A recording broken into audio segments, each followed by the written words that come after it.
West Point has contributed to the honor roll of the nation's greatest citizens. And of all the institutions in the country, none is more absolutely American, none, in the proper sense of the word, more absolutely democratic than this. Here we care nothing for the boy's birthplace, nor his creed, nor his social standing. Here you represent, with almost mathematical exactness, all the country geographically. You are drawn from every walk of life. The great thing about the Point is that once you're in there, you're judged completely upon your ability. So it is an absolute honor to have all you here today, and my only prayer, my only hope for you is that you will continue to serve in the greatest army, the greatest military that this world has ever known, and you'll continue to serve in a country that is dedicated to know that if we do have to send you to war, we will go there to fight and win, and that we will always have your back. God bless you, and I look forward to meeting each and every one of you personally. Thank you for all you do.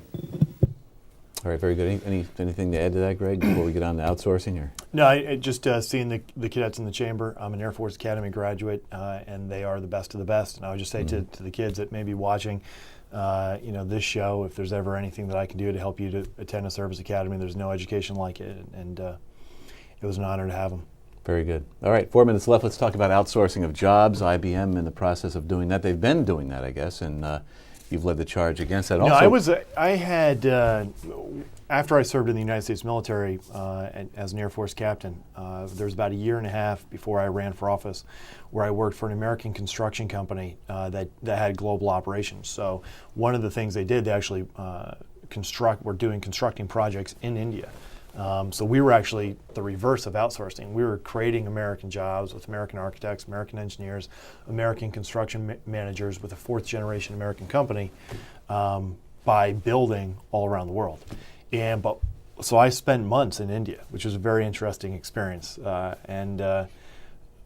Geez, what a country. I don't know if you ever read Rudyard Kipling or anything like that, but there's a real romance to that country. Never went tiger hunting or anything like that.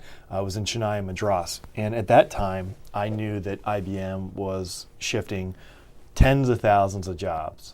This was in, I guess, 2005, 2006, tens of thousands of jobs into India. We're talking about expanding hundreds of thousands of square feet. IBM is one of the largest, if not the largest employer in the Hudson Valley.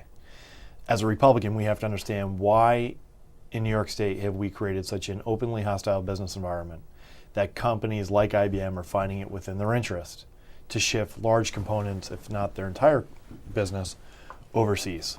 That needs to be understood. We have to do everything we can to keep business here. You do that through incentives. You do that through creating a hospitable business environment. Right now we have a hostile business environment. At the same time, what you don't do is engage in corporate welfare.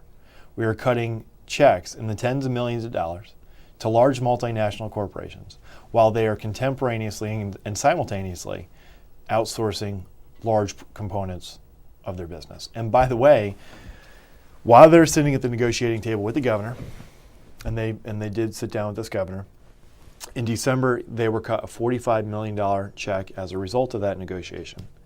While they were doing that, they were applying for a patent. The patent that they were applying for is they have so perfected expertly the ability to offshore American, not only outsource, I'm talking about offshore, these jobs are never coming back, offshore American jobs, that they have created a software to do just that. So while they're applying for the patent, they're sitting at the negotiating table with the governor saying, can we get $45 million? And the governor said, sure, just keep jobs here for 1 year. And then that year was up, and a couple months later, they announced that they're going to offshore those jobs. They cashed a check, though.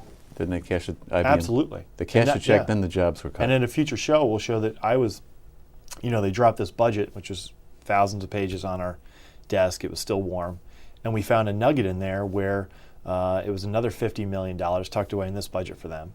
And then come to find out, the press found out that there was another near, $30 to $40 million. So we're talking about $150 million cut to a large multinational corporation that is offshoring tens of thousands of American jobs.